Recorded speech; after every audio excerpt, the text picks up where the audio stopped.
Hello everyone, Skippy The Loremaster here. Welcome to my channel, and today I'm going to be telling you how to be the best rational optimist that you can be. Now, what exactly does that mean, to be a rational optimist? Well, if you split the words up, rational, meaning, using logic and using reason and empirical evidence, to justify whatever approaches you are pursuing. I'm an optimist, looking at the world in a very positive, in a very good light, or looking at everything, really, I should say, or at least a better light, right? And looking at it not in this kind of pessimistic way necessarily, right? And today I'm going to be telling you how to go past the negative news, that we see, and how to go past your biases towards negative news. And also, not only that, but to tell you just a couple general things about the world that should make us, I should say, hopeful for the future. So basically, right, as humans, we are attracted to negative news. Right, there have been several different instances of polling data that has proven that people are attracted to negative news, whether that's on social media or on news channels, and that's why the news media they cover what people want, right? And it's almost as if when you go into a job interview, right, and they tell you, hey, so this is great, this is great, this is great, and they could tell you 90% great stuff about you, right? But the 10% that they tell you that's bad is the stuff that's gonna stick with you, right? Because that's criticism, and that's in some ways good for humans, because that allows us to be critical of ourselves, to admit our own inadequacies, right? But it can be bad when you focus on that too much, on the bad things too much.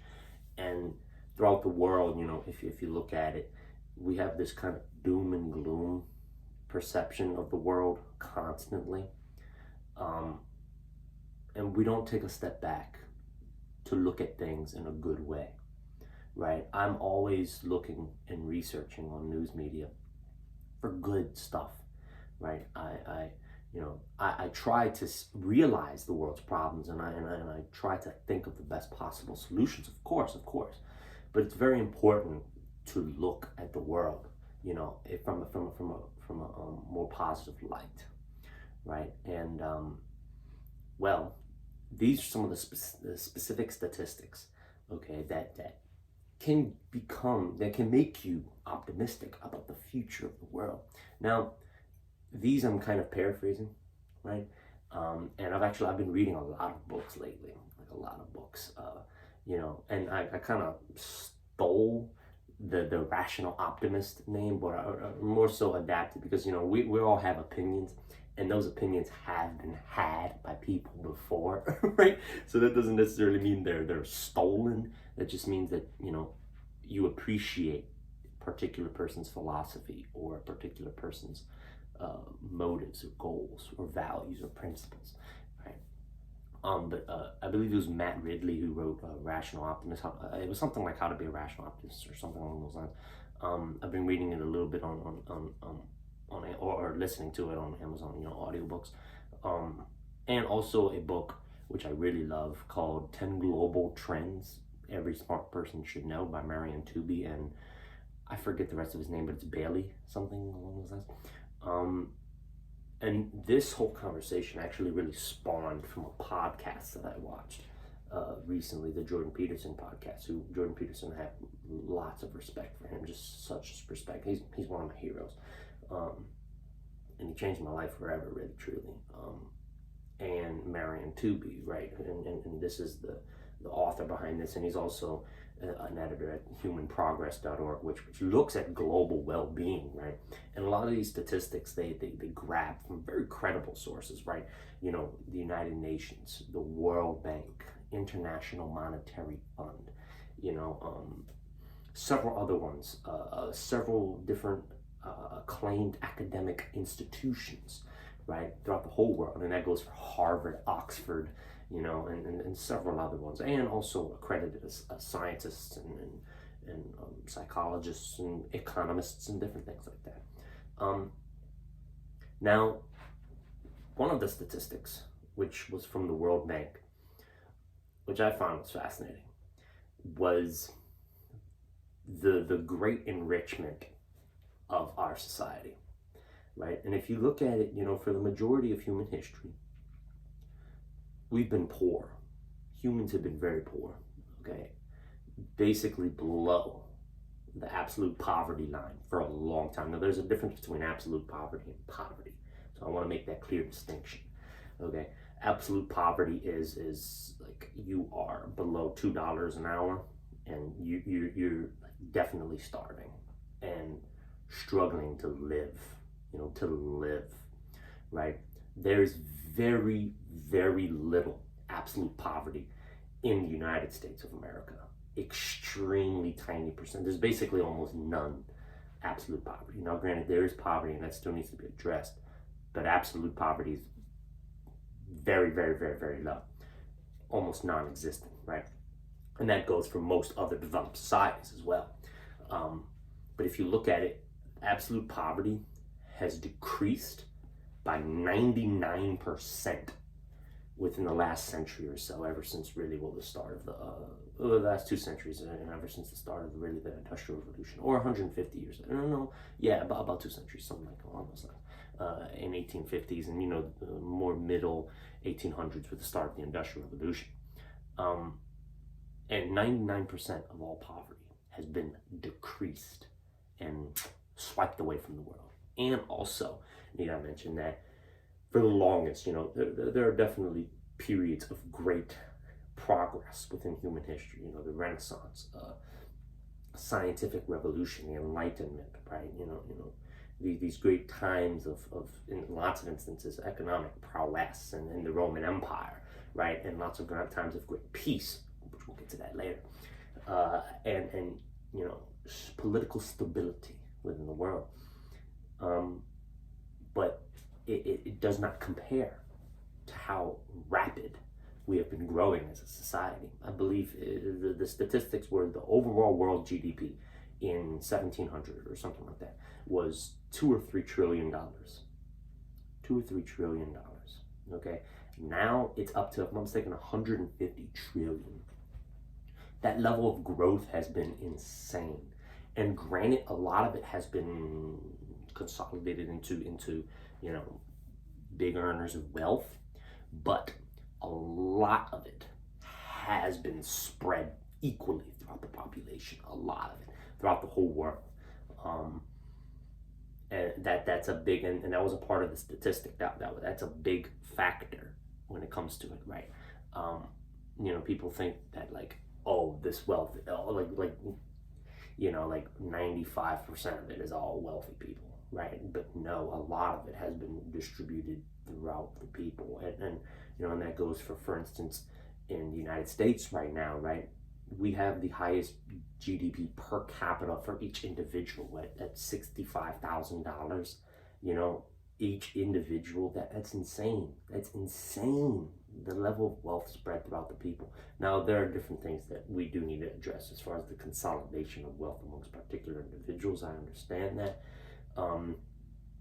but it's definitely something that can be looked forward as good. The great enrichment of the world in general, and then the vast amount of efficiency that has grown that. Now, as for the second statistic that I just found so fascinating, was despite the increasing population, we have an abundance of food. Now, this is largely due to the Green Revolution and the advances in agricultural practices. And it goes against this notion of, this, what I'd like to call Malthusian influence, which is directly spawned from the man Thomas Malthus, who was a scientist that had predicted that the world would fall due to a rising global population. But if you look at it completely contradictory statistics have been shown really for this. People thought that with more people there would be less wealth, right? And they thought that with more people there would be less food, and therefore more death, more starvation, more poverty, more destruction, more war at the end of the day as well, because wars are largely fought for resources and things like that. But it's quite the opposite. It's quite the opposite. The more people, it seems, the richer we've become as not only just a nation but as a world. Once again, these are global trends, right? And that's largely been done through the progress made by humans within the past, couple hundred years in science, in industry, in freedom in general. And it's something powerful to look at and important to look at. And lots of this, growth, once again, through the Green Revolution, through the scientist, I always mispronounce his name, Lombard, something like that. He on average saved 1 billion people's lives. Think about that, 1 billion people. He's the one person with the most people in the world that he saved, and that's just an achievement that not even George Washington could say, or Abraham Lincoln, or Mahatma Gandhi, or the great people in human history, the great leaders in human history. That's something that they can't even say. I mean, probably very indirectly, maybe, but but still, like the advances in these different steps throughout biology have increased food production to levels just unimaginable. We have surpluses, and it's interesting because, like, even in countries that are suffering with food shortages and food security and famine, like India, right? India has such a massive stockpile of food, and they've been growing that due to the advances made from the Green Revolution.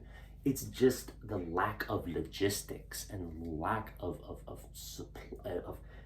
allocating supplies and allocating food to the proper places that they need be, right?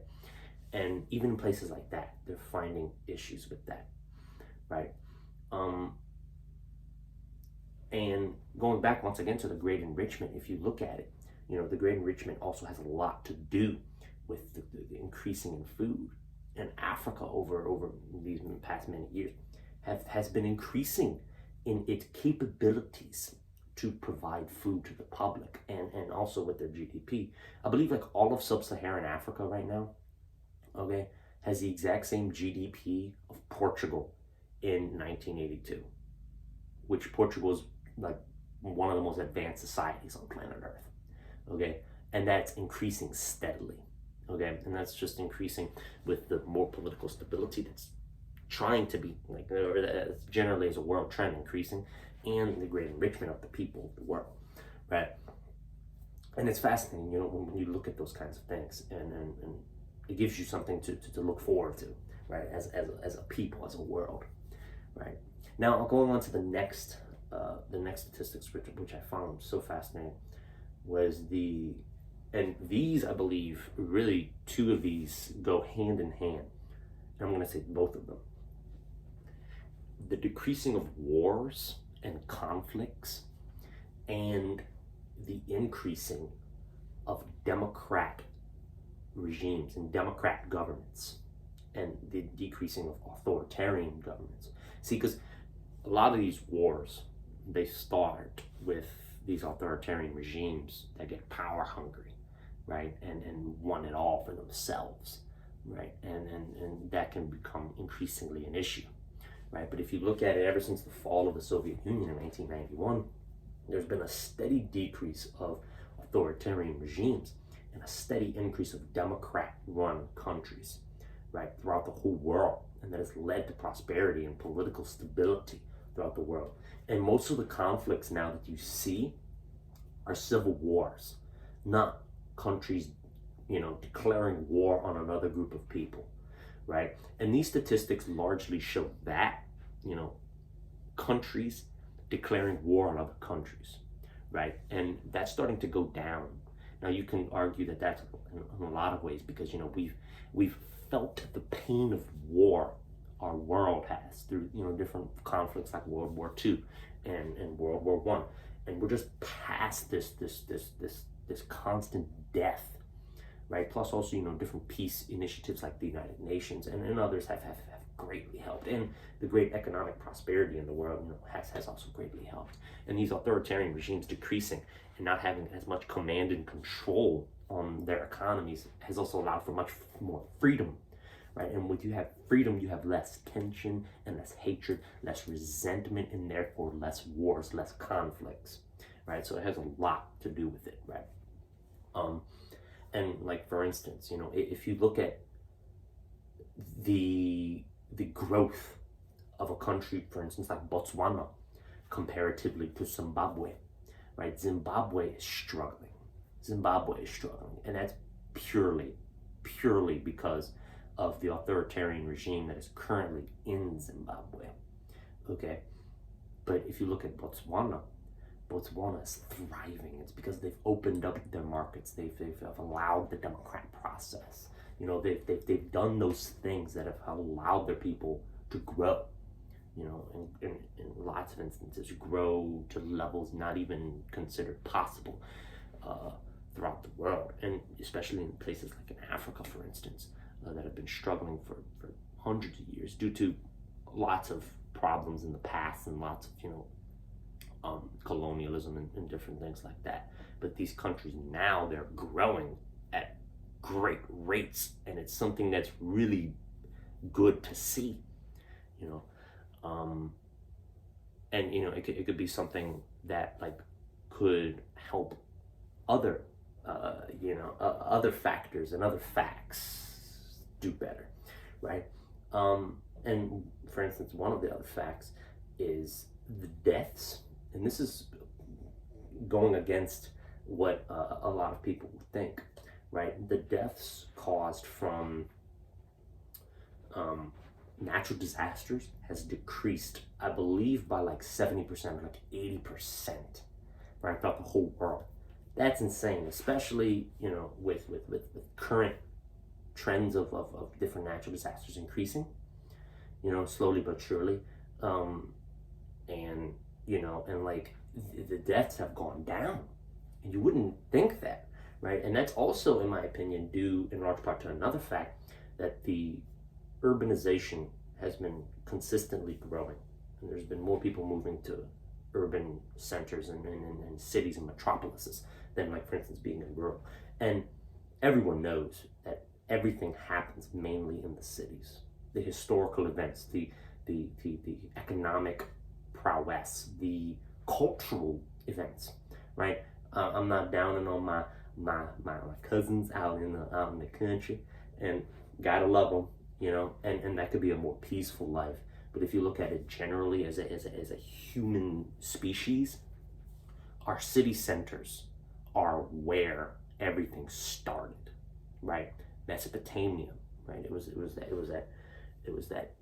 a collection of different cities, Urdak, and different things like that, that were centered around these riverbanks, right? And it was where human development really grew. Society was established, right? And it's fascinating when you look at the increasing of urban population and the decreasing of natural disasters. And it's largely due to people being in better infrastructure, being in these cities and different things like that. So it's important to look at these statistics. It's important to have a less pessimistic view of the future of human civilization, right? Plus also, a lot of these people that, and I touched on this in an earlier video, and you should go check that other video out, how to avoid nihilism, right? If you constantly have this pessimistic view of the world, you can fall into nihilism.